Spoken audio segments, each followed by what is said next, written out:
Everybody, John Sewell here from Florida Auction Network LLC out of Panama City, Florida. You were looking at a 91 International with a DT 466 coming from the City of Niceville over here in Florida. As you can see, the passenger side of the windshield is spider web. All of the tires are either in dry rot or bald. They need to be replaced. It is an operational truck according to the City of Niceville. We put jump packs on it, fired right up. As you can see, there's no smoke coming out of the exhaust pipe. The machine seems to be fully operational. It did take gear well forward and backward. As you can see, she's been sitting through the past couple days worth of rain. We've got some water coming out of the bed right now, so that's a pretty good sign that it holds water and it's coming out where it should. The bed looks like it's in pretty good shape. I don't see anything spewing, spurting, or leaking hydraulic fluid.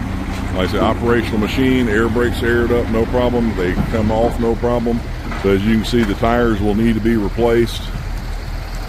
The bed goes all the way up as it should. Seems to be a fully operational machine as the City of Niceville has represented it. Looks like she holds oak leaves pretty well. I don't see any gaping holes or any issues there. Like I say, it didn't pull water out until we dumped it. Seems to be an operational machine, as they say. You can hear that 2001 Sterling over my shoulder. We're going to pull it out next and do the video on it. Folks, my name is John Sewell. I am the owner and the auctioneer for Florida Auction Network LLC here in Panama City, Florida. This truck is going to be sitting over in Niceville at one of their yards. You'll be responsible for going over and jumping it off and taking it with you. If you have any questions, my name is John Sewell. I'm the owner and the auctioneer. You can reach me at 850-896-2343.